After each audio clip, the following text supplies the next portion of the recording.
My name is Matt Keonig. And I'm Chris Spear. And we're part of a new breed of sales and leadership professionals creating a movement that you've probably never even heard of before. We're waging war against 50 years of old school thinking through a radical movement filled with people just like you who want to lead the change. We have to do things differently. We have to do things smarter. We have to do things better. We are the Rockstar movement. And these are our stories.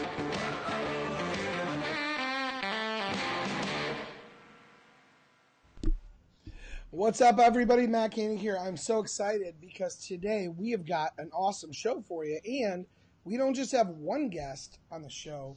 We have got two guests on the show. And it's going to be an exciting, and I really mean an exciting show for you today because we've got my friend and Rockstar coach, Sean Kelley.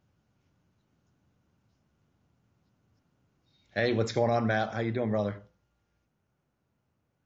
Doing awesome, buddy. Just coaching the car business.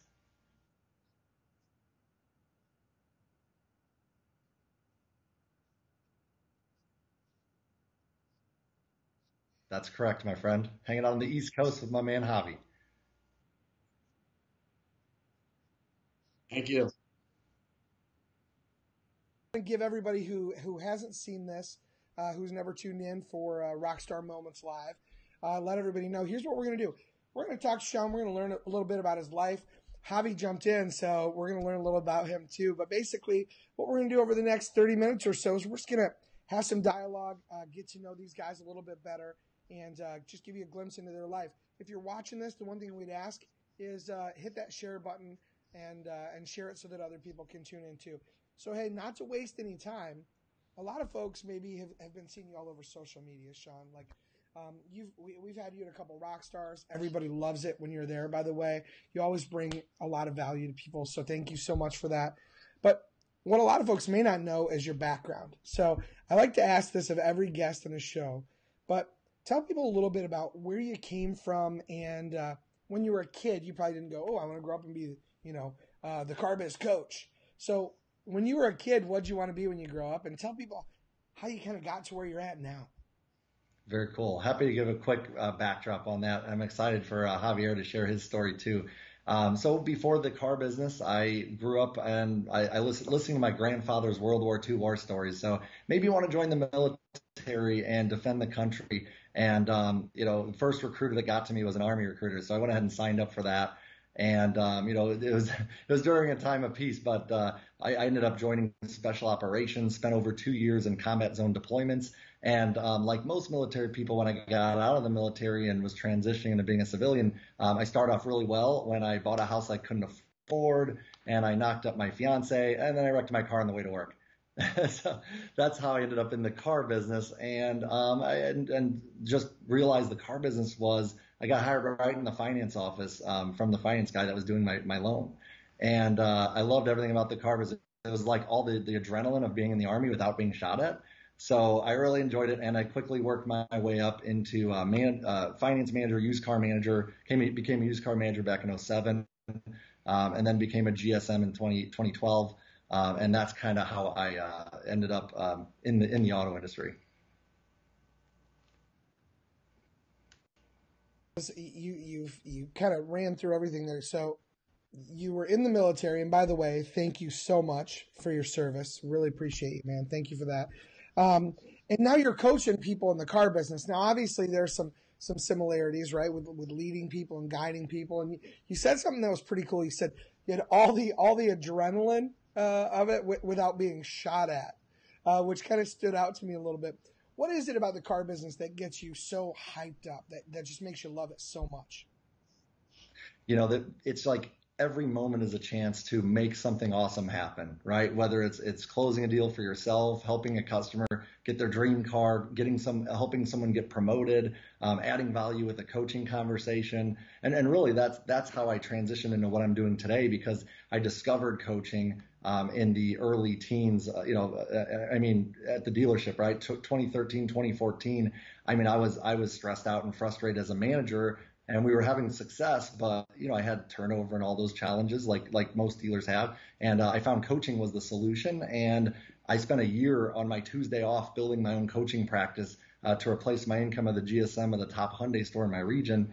And I was able to do that and then transition over. I became, the coaching was so impactful for one of my first client, which was a CRM software company, DriveCentric, that they made me their chief business development officer. So I got to be a C-suite exec as a result of being in the military and studying leadership and coaching people. I became a C-suite executive of a 7-figure software company. And then, and now I'm on my mission to bring coaching to the car business. And that's where I think, to answer your question in a long way, and that brings us to where we are today, is that the auto industry just provides so many amazing opportunities for people, and you can just do anything with it and grow to whatever you want to aspire to be. So that's what I really love most about the car business, is just the sheer opportunity. I love it, man. So, Javi, let me ask you, man. Tell people a little bit about you. What's your role at Route 18? What do you do there? I'm the general sales manager here. And basically, what's your background? Like, how did you end up getting into the car business? What brought you to being in the role that you're at now? Well, I had a scholarship when I was 18. Went to college. I wrestled in college. Came from a poor family, so I worked in the detail department at Pontiac Buick GMC store in Pennsylvania, Stroudsburg, and basically knew more about the vehicle than the sales guys, and that started my business. That's pretty awesome to hear, man. A lot of folks think, folks in the car business, we all know there are stigmas in the industry, right? But I love that Sean had mentioned something, which is that the car business gives so much opportunity for people. I know I started in the car business when I was 18 years old, grew up very poor, and I went in for an interview and thought I was going in for an interview to be a detail kid. Turns out I was interviewing to be a sales guy. Didn't even know that. Now, this was way back in the 90s, right, where they did the spaghetti method, right? Hire as many people as you can, throw them against the wall, see who sticks. So that's how I ended up getting into business, because my dad smoked pot with the finance manager. So it's just fact. But the crazy great thing is that someone was willing to make a hiring mistake and hire a dumb kid with no experience, no college, and it really gave me an opportunity to learn. Let me ask you this. You've been in the business how long, Javi? Since 98. So being a guy that's also a 20-plus year guy in the business, what do you love the most about the business? What is it that gets you up every day, makes you go, you know what? It's worth going to this dealership and working with these folks. In all honesty, making my salespeople happy. I love seeing them loving their job, smile in their face, that they do want to come to work. I've been in a couple of different stores where people did not want to go to the store. In this store, it's amazing. My sales guys are pretty awesome. I get a kick making them money. If they make money, then I get money. That's how it goes. I love hearing that. That. One of the things a lot of folks don't realize too, and I love that you touched on this, Javi, is you love going in and helping your people make money. One of the biggest challenges, and Sean and I have talked about this before, in the automotive industry is leadership, right? A lot of people have manager titles, but they're managers, not leaders, right? They're looking out for themselves. They're not servant leaders. And I love what you just said. I come here to make my people money. Now I'm going to ask Sean, you've been coaching people in the business for a while. Now, what is it that, about being a coach? Because a lot of folks would say, Javier's in the dealership every day. He knows his people. He spends time with them. What in the heck does he need Sean Kelley for? Tell people a little bit more about what you do as a coach and what you do for dealers.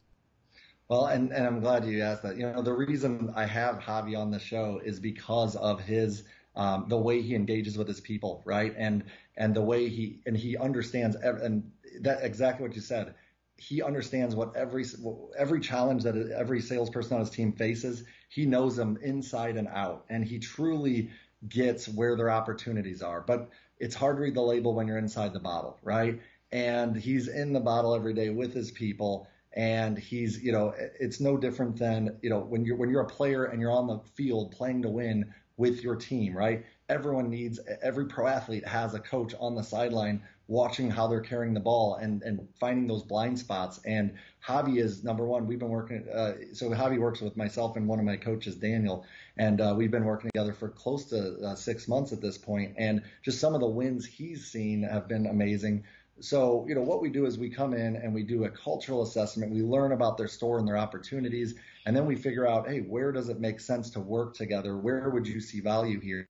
And for instance, with Javier, they've had they're facing a very unique and challenging market, and they've been able to just see some massive growth. But it comes from all the right activities and behaviors. For instance, we were coaching on time management, right? Right. So Javier has all these responsibilities. He's doing all the dealer trades, all sorts. We went through his entire routine together, and how much you were just talking to me. So we had one coaching conversation last month, Correct. and we about freeing up some more time for you to desk more deals and train your managers, right? Correct. So tell them about what we did and that the result of that conversation. Well, basically, we had a conversation about who are my two most talented people to talk on the phone and friendly for dealer trades, because in reality, swaps is very important in any car dealership. And basically told me to release some of the dealer trades that I do to a couple of my sales guys, which I picked two people, which are my friendliest, and they've taken pretty much about 50% of that load. So it makes it a lot easier for me, so I can work on some deals, because that's my strong suit. What I love to do is penciling deals. And you got think about this, Matt. There's a ton of trainers in the business, and with training, it's always their agenda, right? It's always like, this is what I'm going to tell you to do today. This is how you're going to do it. But with coaching, it's not. It's always their agenda. And like for today, for instance, we're doing workshops and team meetings and coaching around follow-up calls, and we're developing the content around how the managers do it. Most of that doesn't happen in our industry. Again, the trainers out there all talk about, this is how you should do it my way. But at the end of the day, if it's not relevant to their store and how they do business, it won't stick. So we work together to customize and improve the material and the content. And then we coach everyone where they want it and need it most. And that's really what sets me apart and a coach versus a trainer.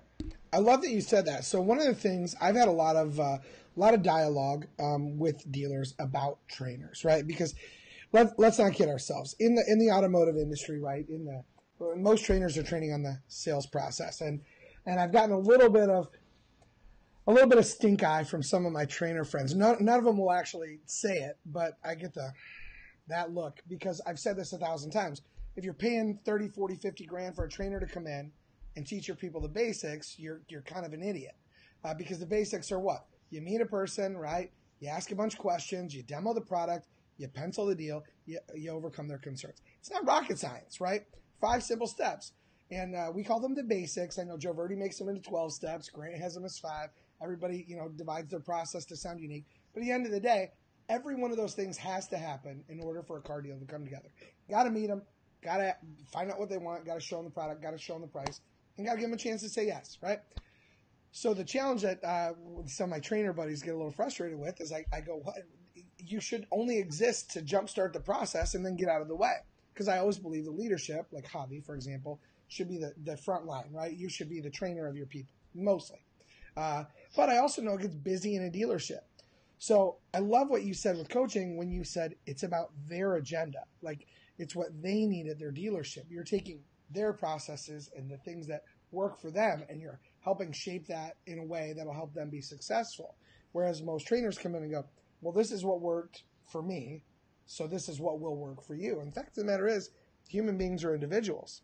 Now, let me ask you this.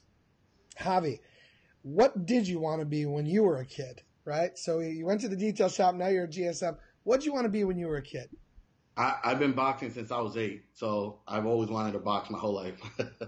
Nice. Well, I heard you say wrestling in college, so what I've learned is if you come out to Rockstar, I'm not going to start a fight with you. I mean, my ankle pick is not as serious as it was when I was 21, but, I think I still got it, though. I love it. I love it. So let's talk about this. How many people do you have on your team there, Javier? 14. Okay. So let's talk about how coaching looks from you to your team. So you didn't know when Sean brought you in as a guest that you were going to get so much FaceTime here. Let's talk about this. As a leader, what do you think are some of the biggest challenges that leaders face when they're in the dealership, Javier? And what do you think are some of the biggest time suckers that get in the way and slow managers down? There's so many things that you gotta in a day that sucks up. for instance, dealer trades, they just take up a lot of time. Getting each salesperson organized. What I have a difficulty task is getting veterans to actually fall in line with the process.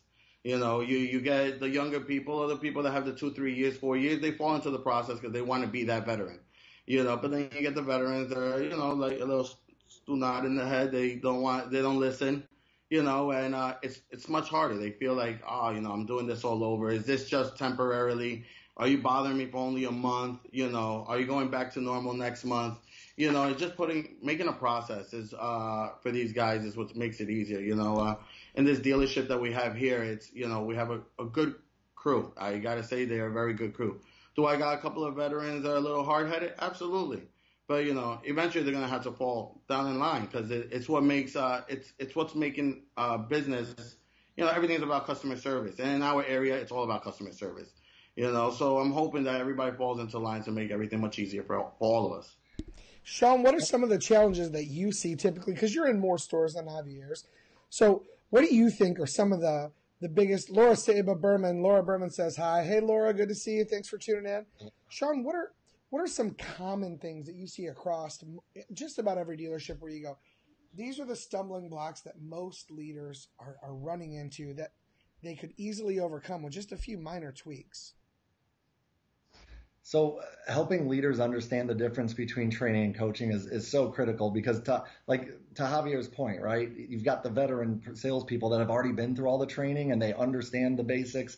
And heck, you don't meet a manager like Javier who doesn't have the understanding of the basics. Like these guys know how to sell a car, right? But the hard part is transferring those skills to the team and also taking their middle of the road or top producers or veterans and helping them, enter into the cycle of continuous improvement.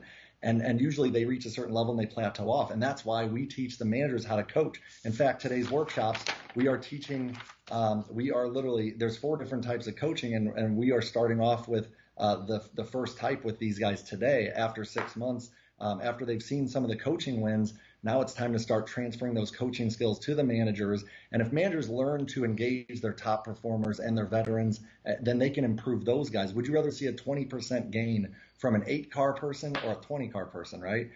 It's a no-brainer. So that's what I think that's really the biggest thing for managers is at some point, once you've laid the foundation of training to becoming a coach is what they really need to do. And there's a million different obstacles, man. Everything from time management and owning their day to buy-in from the top and constant change in the car business. The biggest is all the random stuff that hits you in the face on the showroom floor. How do you control that, right? So, when managers say they have 10 hours a day, they're really lying to themselves. They really only have about 4 hours a day to conduct non-sales related activities.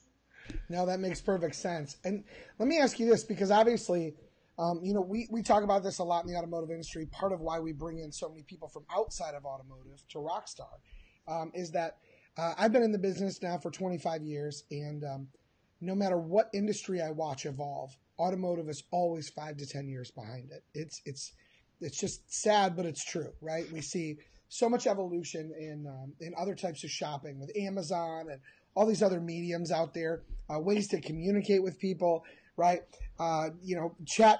Effective chat didn't hit dealer websites till it had been out and working everywhere else for forever. So let's talk about this.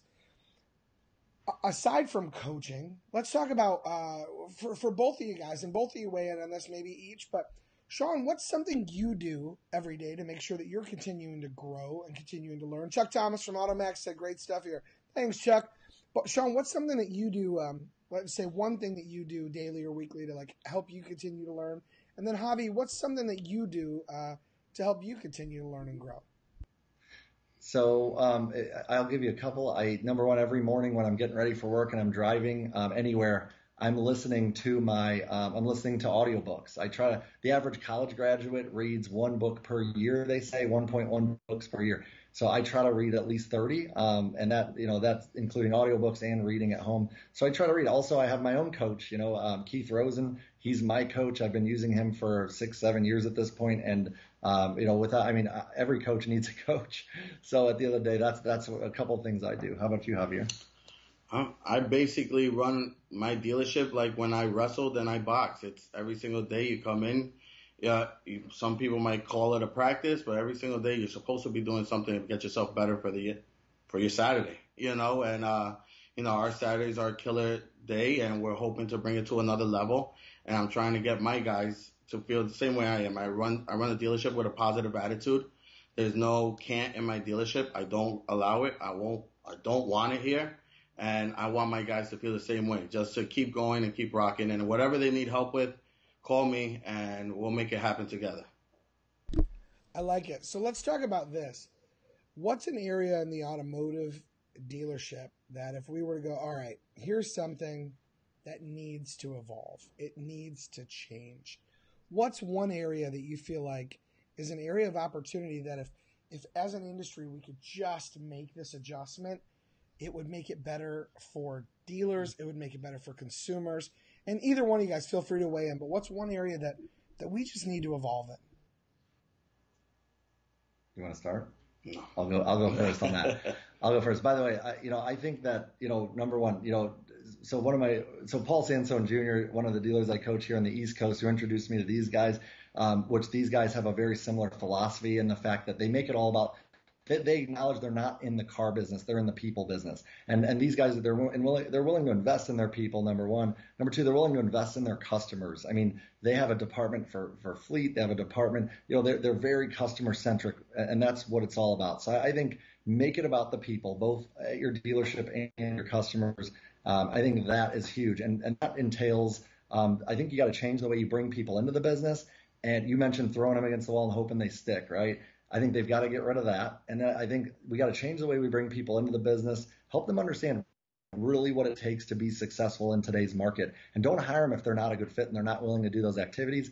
And then once you do hire someone, I think the other area we've got to change as an industry would be, how do we let people out of the business, right? Because every time someone starves after 3 or 4 months and it's drug out for that long, and they're not going to leave on good terms, right? And that damages the brand of your store. And that damages the brand of the auto industry as a whole. So, managers need to come up with a better way of letting people out of the business. Help them out in a way that's positive and everyone wins, and it's possible. Now, that brings me to something that is just huge, in my opinion, and that is, I've seen a lot of managers say things like, and this may chap a few people's asses, but it is what it is.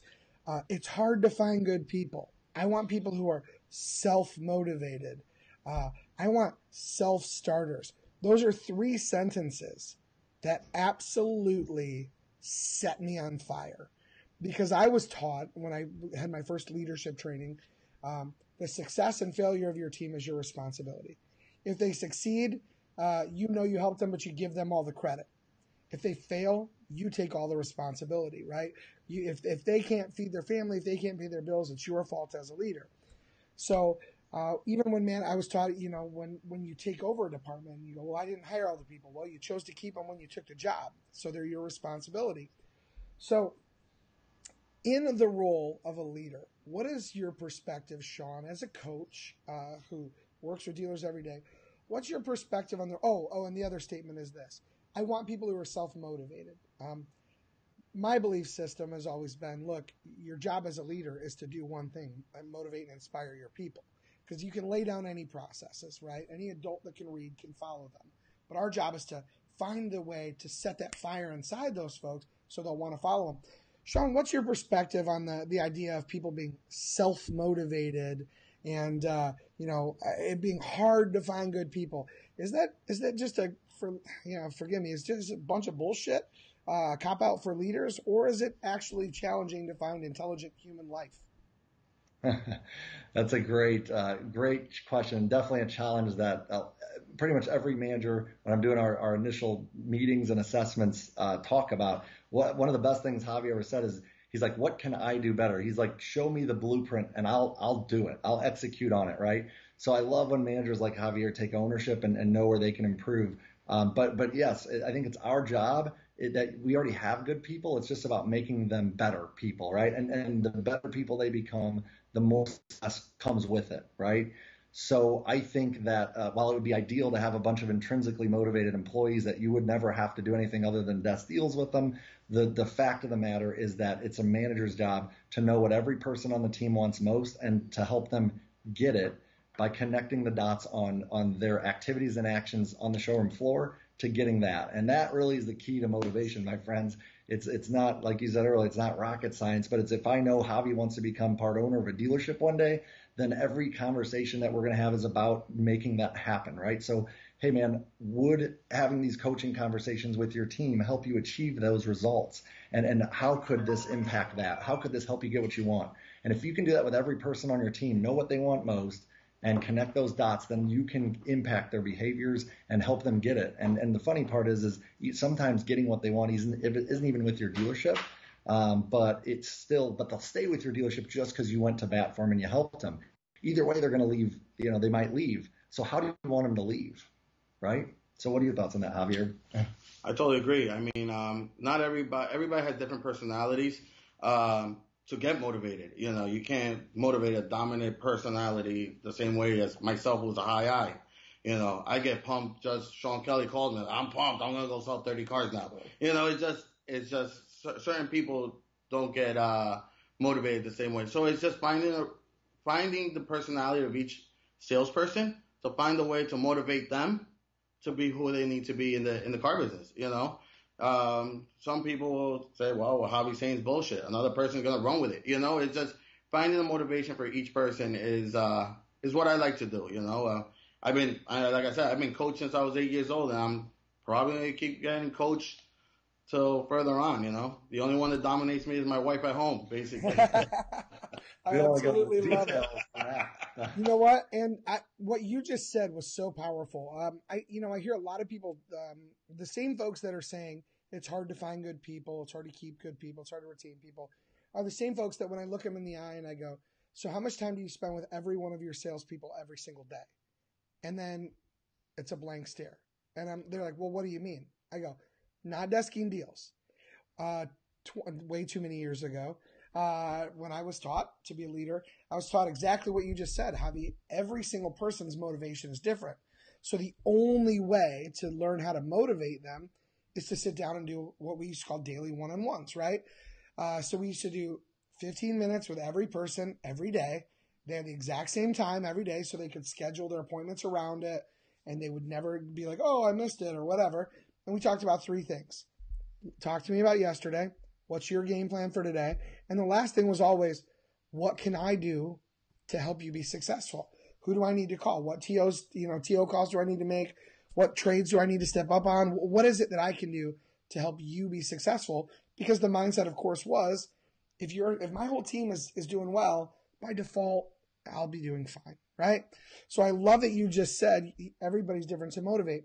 Let me ask you this, and Sean, what you just said was like, look, their motivation may not, their end game may not be with your dealership, right? So down the road, they may be sending them off to do something else, and empowering them to go be their own person, start their own business, do whatever it is. So let me ask you this. How important do you feel it is? How important is it to sit down every day and do those one-on-ones? Is that still the methodology to this day?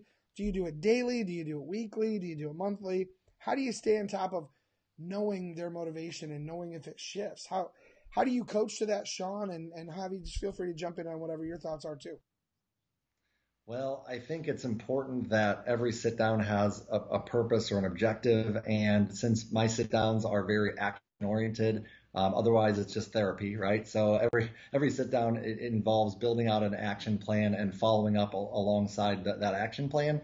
And as a manager, you're right. What can I do, right? A manager's job is to care for the plan long term and support that employee in accomplishing that action plan. So, you can certainly overdo it, but I think that there's got to be balance around, again, it's almost always the manager's agenda, right? So how can we balance it to where the managers have an agenda sometimes, but it's also balanced to where the employee has an agenda and can receive coaching and training where they want it and need it most, right? So that's the tricky part, is just balancing it. And then also, why not just ask the employee? Why hire an employee without just asking them a question like, what would your expectations be with me as your manager? How often would you like to have a one-on-one What do you see as my responsibility as your manager and your coach? What could we do to make our one-on-ones very impactful and valuable for you? These are some expectation setting questions that any manager can ask their employees, which will ultimately help them lead their person how they want it and need it most. I think this all goes to the Vince Lombardi famous quote, "My job is to find 40 different ways to move 40 different men," and in this case, car salespeople. I love it. And you just said something critical there, like when hiring someone, asking them about it. I did a live a few weeks ago talking about hiring people and retaining employees, retaining people. I try so hard not to put labels on everyone nowadays, but to help retain folks and get them to want to stay on your team. And one of the things that I said was, you know how you manage, right? Javi knows his leadership style, right? He knows not everybody's going to fit into his leadership style. So when interviewing people, one of the things that I had shared was ask them, when you don't have a success, when you have a moment where you feel like you failed, how do you like to be coached through that? How do you like, if I'm your leader and I'm working with you and you have a moment of failure, how would you like me to approach you on that? What communication style works best with you? And I like asking those questions to learn, because I'm not going to change my communication style. I know who I am. So I need to learn, is that going to fit this person? When you're looking for people to bring on your team, I know a lot of folks say, having different people communicate differently is always important. But let me ask you this. How important is it to have a group of diverse communicators on the sales floor? Are you looking for people that all fit a similar mold that is easy for you to coach? Or are you looking for a whole different group of people so that you can learn to coach differently? What's kind of your viewpoint on that, and what's your focus? What do you think, Javi? Well, I probably won't have everybody the same on my floor. Once again, a dominant person doesn't want to be with a high-eye guy all over. He'll be like, what's wrong with this guy? Why is he so hyper? How many Red Bulls did he have? So it's just like, you got to have your different personalities on the floor. It's a must. So when I have myself or my two other desk managers, when we meet and greet a customer comes in, we have basically 10 seconds, 12 seconds to find out, hey, what kind of personality we think this customer is. So I can put them with the right salesperson on the floor. And that's what I try to do, because, at the end of the day, it's just, I won't be able to have 14 of me on the floor either. Then I'll be drained out of energy myself, That makes perfect sense. Sean, what do you think, man? When it comes to coaching folks, I've heard people say, you need to treat every salesperson the same. You need to communicate with every salesperson the same, so that everyone feels, the same across the board. But we've talked a lot about the different personalities. When you're coaching people that have different personalities, do you believe you use the same questions, you use the same communication style, you do it all the same, or do you tailor it individually for the person? Now, you've got to flex your style as a coach, as a leader. You've got to meet them where they're at. It's that simple. If you're trying to fit everyone into your shoebox, so to speak, then you're just going to frustrate people on your team, right? But this is something that we did focused on that 2 or 3 months back, didn't we? And it was really interesting to see the different personality styles. But there's the golden rule: treat everyone the way you want to be treated, which is what most people do.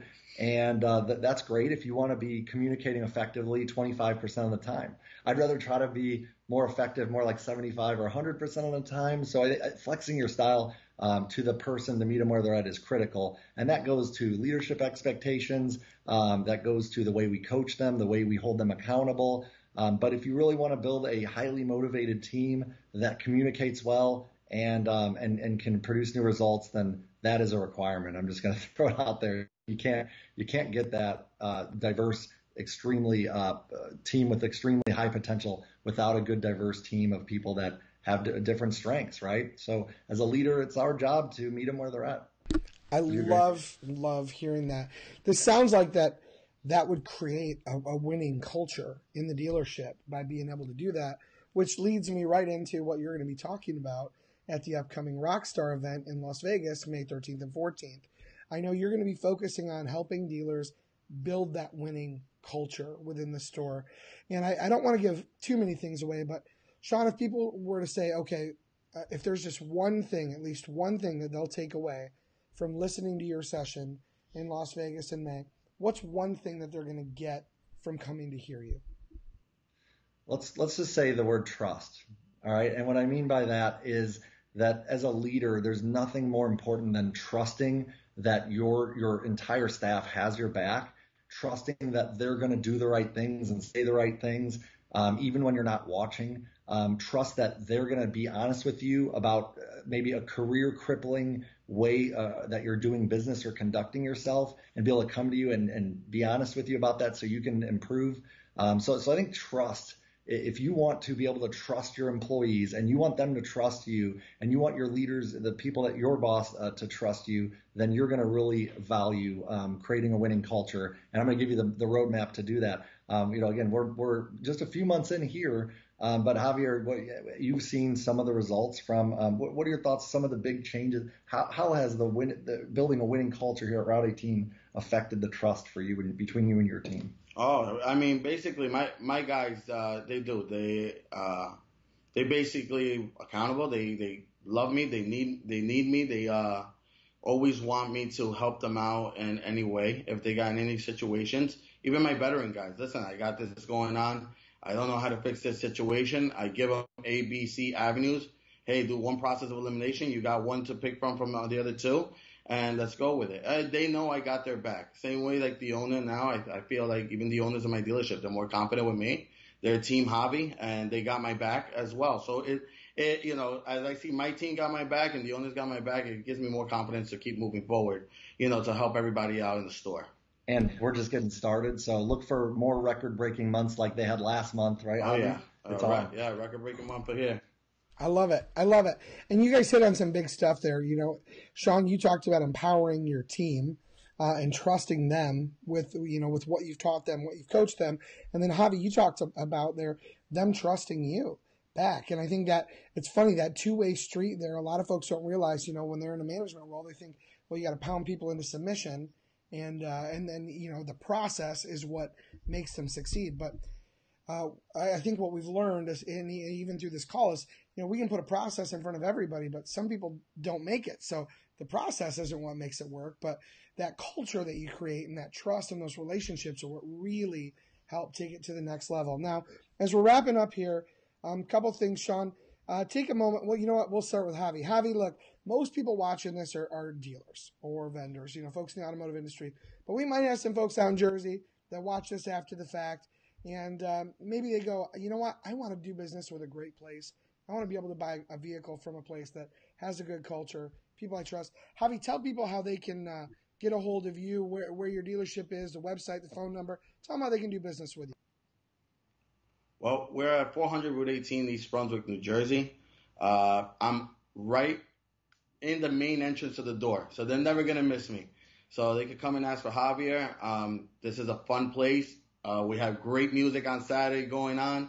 Everybody has a fun time, family feeling here. Everybody's always laughing, and, it's a great place to be. Not only a great place to be and a great place to buy a car, great place to work. Whoever's looking for a good job at a good store. This place will guarantee they'll make a lot of people happy. And what's the web address and what's the phone number? Phone number here is 732-387-2600, and it's rt18auto.com. Awesome. And Sean, tell people, I know the best place for them to see you is to get their butts out to Rockstar. If they go to rockstarinfo.com, they can come out there. Tickets, if you're a dealer, are 100% free. If you're a vendor and you want to just come observe and see if it's something you want to participate in the future, contact myself or Chris Spear. You can get a $395 ticket. But Sean, aside from coming to Rockstar to see you, how else can they get a hold of you if their dealership wants to build a winning culture? Well, I'm booked out through Q4, but the good news is I have several coaches that will also work with me that we can we're ready to grow, and we want to do the car business and make more winning cultures. So anyone can reach me.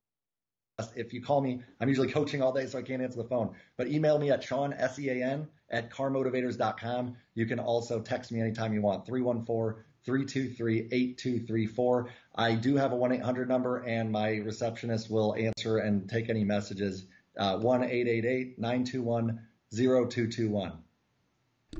Awesome. Listen, I want to say thank you both for taking the time to be on Rockstar Moments with me today and to tell people a little bit more about who you are and where you guys come from. I really appreciate it. I know the folks watching do too. So thank you guys again. I really appreciate you being on today. Always welcome. Thank you. Hopefully it helps. And everybody else watching, here's the deal, folks. Listen, we've got Rockstar Unconference coming up May 13th and 14th in Las Vegas, Nevada.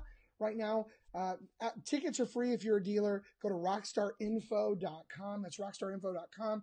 Hotels are super affordable. Go to www.thed,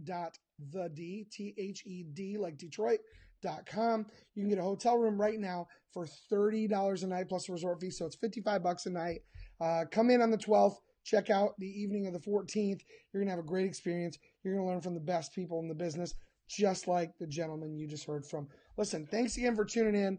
Now go out there and make your day, and hopefully someone else is amazing. Because remember, no matter where you're at in your business or your life, you're just one moment away from where you want to be. My name is Matt Keonig, And I'm Chris Spear. and we're part of a new breed of sales and leadership professionals creating a movement. That you probably never even heard of before.